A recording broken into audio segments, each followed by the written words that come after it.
بسم اللہ الرحمن الرحیم۔ السلام علیکم ورحمۃ اللہ وبرکاتہ۔ دوستو، آج کی ویڈیو میں ہم فاعل کے بارے میں تھوڑا سا جانیں گے۔ فاعل ہر وہ اسم ہوتا ہے جس سے پہلے فعل یا صفت یعنی شبہ فعل ہو اور اس فعل یا شبہ فعل کی اس اسم کی طرف اس طرح اسناد کی گئی ہو کہ وہ فعل یا شبہ فعل اس اسم کے ساتھ قائم ہو، یعنی اس اسم کی وجہ سے ہو، اس اسم پر واقع نہ ہو۔ یہ تعریف آپ کو صحیح طرح اس وقت سمجھ آئے گی جب آپ اسے یاد کریں گے۔ جیسے قام زیدن میں زیدن ایسا اسم ہے جس سے پہلے قامہ فعل ہے اور اس فعل کی زید کی طرف اس طرح اسناد ہو رہی ہے کہ اگر زید نہ ہو تو یہ فعل بھی نہ ہوگا، کیونکہ اس کا معنی ہے زید کھڑا ہوا۔ تو اگر زید ہی نہ ہو تو کھڑا ہونے کا فعل کیسے ہوگا؟ لہذا معلوم ہوا کہ زید فاعل ہے کیونکہ اس سے پہلے قامہ فعل ہے جو اس زید کی وجہ سے ہی ہے۔ امید ہے کہ آپ کو فاعل کی تعریف سمجھ میں آ گئی ہوگی۔ یوں ہی زید ضارب ابوہ عمرن میں ابو ایسا اسم ہے جس سے پہلے ضارب شبہ فعل ہے اور اس شبہ فعل کی ابو کی طرف اس طرح اسناد ہو رہی ہے کہ اگر ابو نہ ہو تو یہ شبہ فعل بھی نہیں ہوگا، کیونکہ اس کا معنی ہے زید کا والد عمرو کو مارنے والا ہے۔ تو اگر زید کا والد یعنی ابو ہی نہ ہو تو مارنے کا شبہ فعل کیسے ہوگا؟ لہذا معلوم ہوا کہ ابو فاعل ہے کیونکہ اس سے پہلے ضارب شبہ فعل ہے جو اس ابو کی وجہ سے ہی ہے۔ اب اگلی مثال سمجھنے سے پہلے یہ جان لیں کہ جس طرح فاعل فعل مثبت کا ہوتا ہے ایسے ہی فاعل فعل منفی کا بھی ہوتا ہے۔ فعل کے مثبت یا منفی ہونے سے فاعل کے ہونے یا نہ ہونے پر کوئی فرق نہیں پڑتا۔ فعل مثبت ہو یا منفی، بہرحال فاعل اس کا ہوتا ہے۔ اب ما ضرب زید عمرن کی مثال کو سمجھیں۔ اس مثال میں زید ایسا اسم ہے جس سے پہلے ما ضرب فعل منفی ہے اور اس فعل کی زید کی طرف اس طرح اسناد ہو رہی ہے کہ اگر زید نہ ہو تو یہ فعل بھی نہ ہوگا، کیونکہ اس کا معنی ہے زید نے عمرو کو نہیں مارا۔ تو اگر زید ہی نہ ہو تو ما ضرب فعل منفی کیسے ہوگا؟ لہٰذا معلوم ہوا کہ زید فاعل ہے کیونکہ اس سے پہلے ما ضرب فعل منفی ہے جو اس زید کی وجہ سے ہی ہے۔ کوئی بھی فعل بغیر فاعل کے نہیں ہوتا۔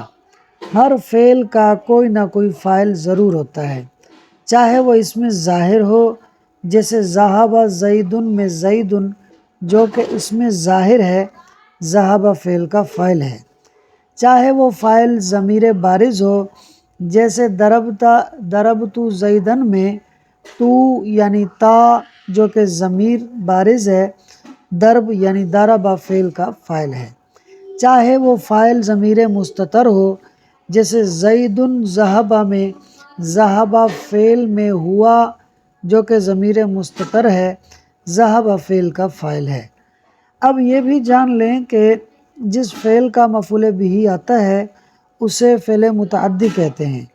تو اگر فعل متعدی ہو تو فاعل کے ساتھ ساتھ مفعول بہ بھی آتا ہے، جیسے ضرب زید عمرن میں ضرب جو کہ فعل متعدی ہے، زید اس کا فاعل ہے اور عمرن اس کا مفعول بہ ہے۔ امید ہے کہ آپ کو تقریر سمجھ میں آ گئی ہوگی۔ آئیے اب اسے عبارت اور ترجمے سے حل کر لیتے ہیں۔ فصل الفاعل فاعل کل اسم ہر ایسا اسم ہے قبلہ فعل جس سے پہلے فعل ہو، او صفت یا صفت یعنی شبہ فعل ہو، اسند الیہ جن کی اسناد کی گئی ہو اس کی یعنی اسم کی طرف، علی معنی ایسے معنی پر یا اس طرح کے، انہو وہ فعل یا شبہ فعل قامہ قائم ہو بھی اس کے ساتھ یعنی اس اسم کے ساتھ لا وقع علیہ نہ کہ اس اسم پر واقع ہو، نحو جیسے قامہ زید زید کھڑا ہوا، و زید ضارب ابوہ عمرا اور زید کا والد عمر کو مارنے والا ہے، وما ضرب زید عمرا اور زید نے عمر کو نہیں مارا۔ یہ مثالیں میں آپ کو تقریر میں سمجھا چکا ہوں۔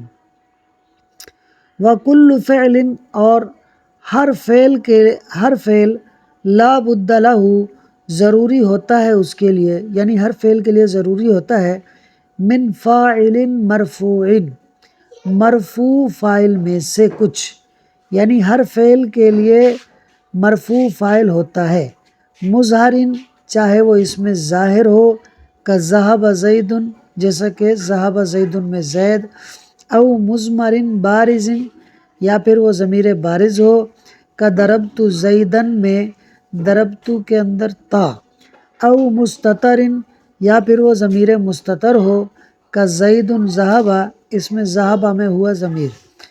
وَإِنْ كَانَ الْفِعْلُ مُتَعَدِّيًا اور اگر فعل متعدی ہو، کان لہو مفعول بہ ایضاً تو ہوگا اس کے لیے مفعول بہ بھی، نحو جیسے ضرب زید عمرا، اس مثال میں عمرا ضرب فعل کا مفعول بہ ہے کیونکہ ضرب فعل متعدی ہے۔